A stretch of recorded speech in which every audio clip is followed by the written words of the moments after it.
Hey guys, welcome back to my channel today. In today's video, I'm going to be doing a product hits and misses. I am so excited. These are products I have now been testing for a number of weeks, so they definitely go beyond first impression thoughts. These are full reviews at this point on products I've been testing for quite some time, and now I can truly let you guys know if I think these products are worth the money or not. Now, before we get started, I do want to thank ShopTaker once again for partnering with me on today's video. ShopTaker is an online web tool that I have personally used now for a number of years. It has saved me hundreds of dollars, you guys. I'm not even kidding. If you guys are unfamiliar, ShopTaker is a free service that you can use on either your computer or on your mobile device. And basically, it lets you save your favorite items onto your ShopTaker account. And when they are marked down to a sale price or they're back in stock, ShopTaker will send you a notification. One of the things that I love is when one of my favorite designer bags is marked down and ShopTaker lets me know. It's done that a couple of times now, you guys, because it works with one of my favorite websites called Farfetch, and that is one that has authentic designer bags, and when they get marked down, I want to know about it. So ShopTaker sends me a notification to my email, and I also have it set up on my phone, so I get a text message notification as well when something is on sale. In order to try out ShopTaker, all you have to do is go to ShopTaker's website, make an account, and then download the extension button that they offer for your browser, so it makes saving items to your ShopTaker account that much easier. One of my favorite things about ShopTaker is that you can use it for a number of different websites. So it's not just makeup, it's not just clothing, it's not just home decor. I have a list of all my saved items from so many different categories. You can see decor, clothing, handbags, makeup. I have a ton of things going on, especially with things going on in the world today. I am especially more reliant on sales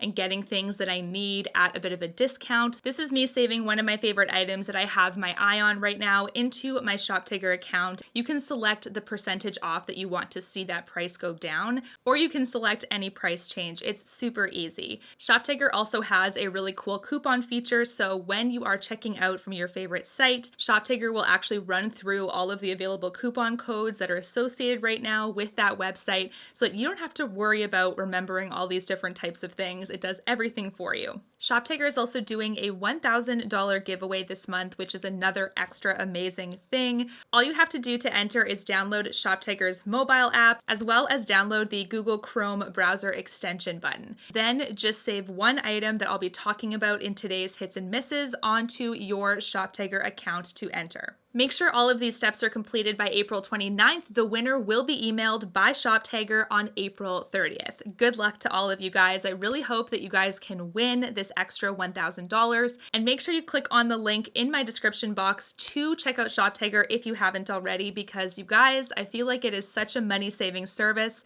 Definitely a must-have for online shopping. Now, without further ado, let's get on to which products are hits for me and which products are misses this month. The first product I want to talk about is a hit. I love this product. This is a product that I recently hauled in my Sephora haul. This product was also mentioned in my March faves because I love it so much, and this is the Anastasia Beverly Hills Lash Brag Mascara. This, you guys, is an amazing mascara. I don't want to keep talking its praises over and over again, but I feel like I need to mention it for this video because this was one that I did do a ton of testing this month, and this is one that reminds me a ton of the Too Faced Better Than Sex mascara. I feel like the way that they're related to each other is very, very high. We have roughly the same wand shape.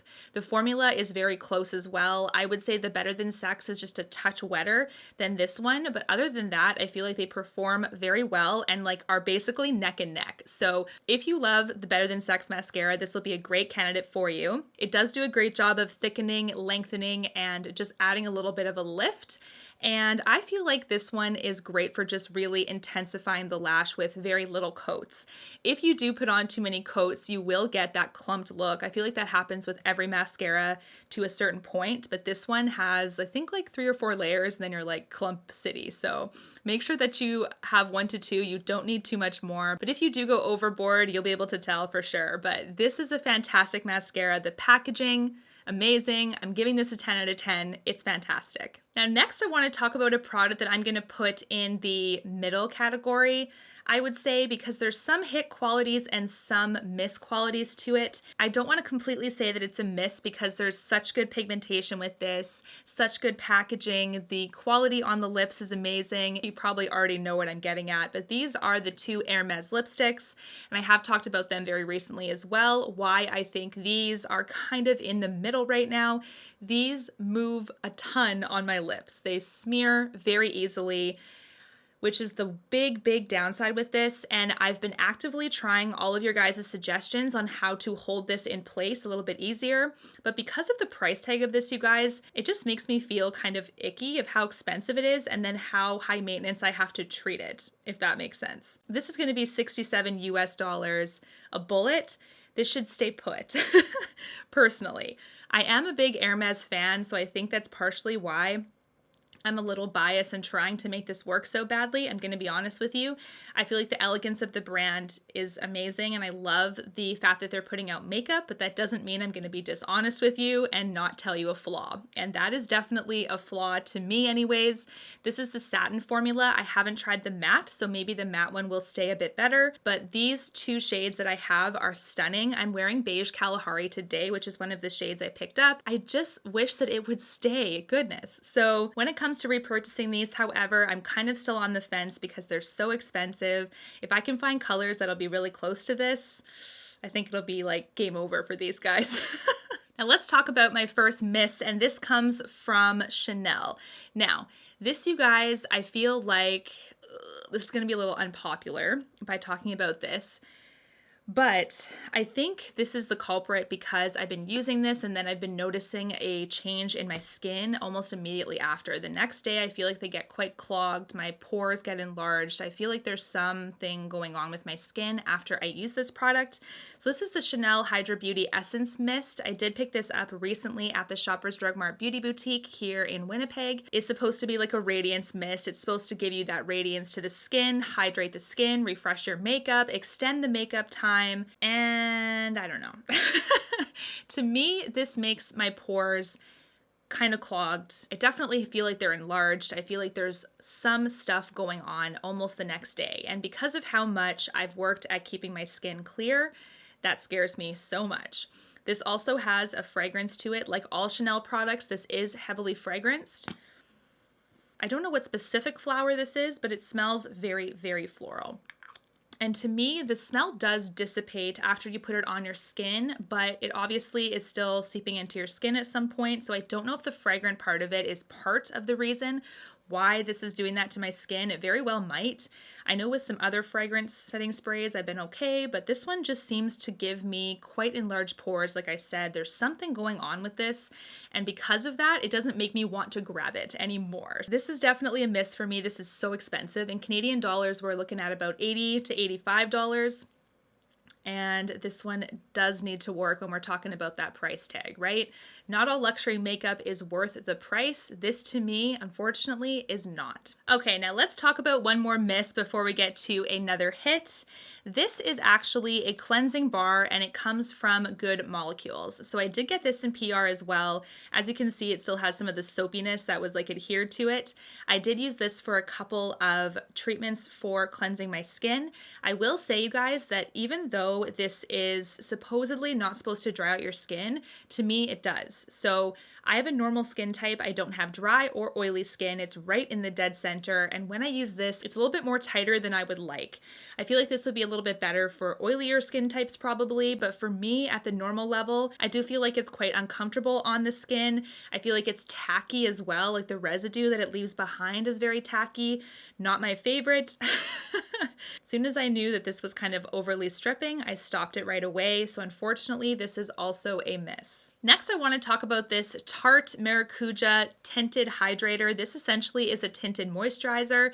This, you guys, is so good. It's definitely a light coverage. I do really love this on the skin. It's very hydrating. I think if you have oily skin, you're going to definitely want to set this, but this is something that for my normal skin gives that perfect glow. So this is a great product, and I actually am very excited to purchase the full size.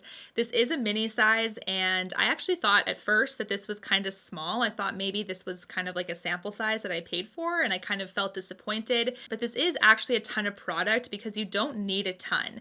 I also feel like this is very buildable. So this is kind of like my ideal light makeup coverage day. For me, I'm going to get to the next misses here, but for me, I don't want something too sheer at this point because I'd rather just not wear makeup at all. This is something that if I want to just kind of even things out, this is a really good option. So I love this for that. The shade that I'm in is 20N Light Neutral. Okay, now let's talk about this one, and I'm hesitant to say this is a miss for me. I know how so many of you guys love this one. So here's what I'm going to say about this one.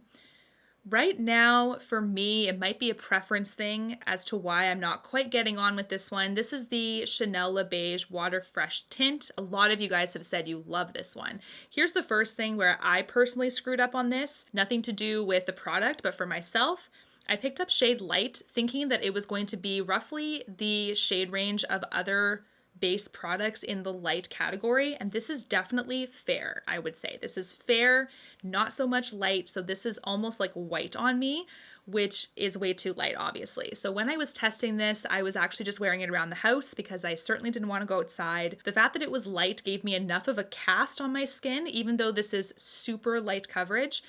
The light shade of this that obviously didn't match gave me a bit of like a white haze kind of over my skin. So here's where I don't know if I just have a dud or what. Like I don't know because I used the brush that it came with to apply this. I definitely listened to your guys' advice. I didn't go in with a beauty blender at all. This is definitely a watery based product. A beauty blender will absolutely suck up all of the product with this. The little kind of like bursts of pigment though kind of didn't look so great on my skin. Like I was blending it in with the brush as much as I thought, and then it dries down and your skin is very hydrated, but if you look really close, it's almost like kind of breaking apart in certain spots. So I was like, do I need more? Did I not blend it properly? So then I like blend harder and it just like started out okay, and then like literally, I don't know, 2 or 3 hours, I felt like I would look at my skin and it was breaking apart, especially in the area where I have texture, which is in my chin area. It was just kind of like breaking apart and looking like a mosaic kind of. And I was like, this makes me look worse. I don't understand what's going on. So the water quality of this is fantastic. It really hydrates the skin. And for a normal skin type, I don't mind. It doesn't make me shiny or anything. But the pigment bursts of it, like, is it my technique? Maybe, right? So that's why I'm kind of hesitant to be like, this is a miss. But for me, I've been trying to use the brush it comes with. I've been trying to use a synthetic denser brush as well that I have in my collection to kind of really like make sure it's blended well. But at the end of the day, it just starts to break apart. And that's the thing that I don't really like. When my foundation starts to break apart like that, it's a miss, like almost immediately, right? Like I said, the coverage on this is sheer. This is basically next to nothing. So when I see something like that, it almost makes me look like I have something like wrong with my skin, like something is happening. So I would rather not wear makeup at all than pick this up, which is a big indicator, you know? I'm thinking I'm going to try to get a sample of this in the actual shade that I'm in. I'm not going to purchase another full size of this because I don't want to waste more money if this really isn't for me, but I'm going to try a shade match, like an actual shade match and a sample and see if there's something going on. Maybe this is a dud. Maybe this is just the product on my skin. Maybe my skin texture isn't smooth enough yet. I don't know. But for right now, this is just not working out for me. The longevity is basically nothing. Like I said, 2 to 3 hours, it's breaking apart.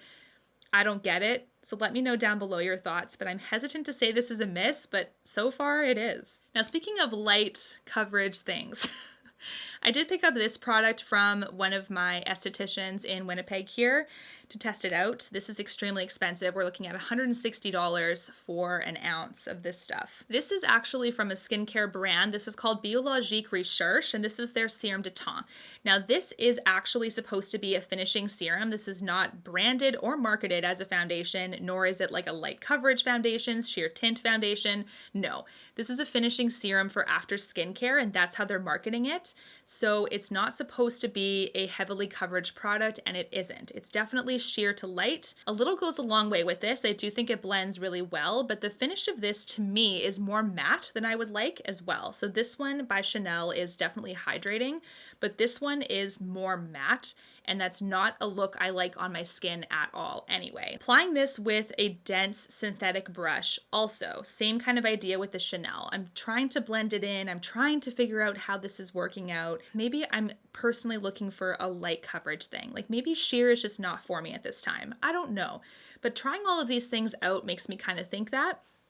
Like this one here is, even with a moisturizer, I'm mixing it with a moisturizer, I don't notice it. I don't notice it on my skin. I don't notice really much. So I'm like, why am I doing this? The shades that this comes in is like, there's 5 shades. So there's not a ton. This is number 2. It has like a light kind of shade to it with a yellow undertone. I don't know about this one because this one also tends to break apart, especially at the textured area, which is my chin. This is the same kind of thing that happens with the Chanel. It's a couple of hours in and it already feels like it's breaking, like nothing is holding it together on the skin. So when I do pair it with a moisturizer, it helps. But then again, why am I doing that? Like, why shouldn't I just buy something else personally? So would I recommend this to you? I don't know. I think this would probably be best for people that really want something super lightweight, but I would hope that it would last on your skin instead of breaking apart on you. That's the issue that I'm getting that is pushing me towards miss versus like, is it my application? Because it might be, right? Like, why is it breaking apart on me? Am I not blending it in properly? Am I not like what am I doing wrong? And I don't like when there's that much work going on with these products. So I want to learn. I want to blend better, but if it's breaking apart on me after 2 to 3 hours when I feel like I've already beat my face, what's going wrong? The last hit I want to talk about is from Tatcha. This is the Liquid Silk Canvas. I do like this one. There's one stipulation where I don't like it, and I'll tell you why. But this particular primer is great for smoothing out the skin and blurring the skin. I do really like that for that reason. This one, though, you have to make sure that you're applying it underneath a product that you're going to dab on the skin versus blend with a brush. If you're doing circular motions and applying foundation on your skin after something like this, I have found that it actually pills and kind of removes off of the skin. So make sure when you're applying this as your primer that you're actually pressing with the Beauty Blender the foundation into the primer itself so it meshes together. If you're going to be using a brush and doing circular motions or swiping or something like that, this will pill on you. It will start to kind of break apart. That's just my experience with it. It is a phenomenal primer though. It does extend the longevity of the foundation if it's pressed, however. So just make sure you're doing that. That's for me how it's worked best. It stays put and the foundation does too. So I absolutely love it for that. What do you guys think of these products? Do let me know your thoughts down below. I'm super curious, especially about the Serum de Teint and the Chanel water tint. I'd love to know your thoughts on those. Make sure that you're entering the ShopTaker giveaway. That's amazing to have an extra $1,000 right now in your pocket. I hope one of you guys wins that. And until my next one, guys, take care. Thanks so much for watching. Bye, guys. You and me, everything that we've been through has made us strong. You won't believe we've had our gray, but somewhere there's a light inside of us. It shows the way.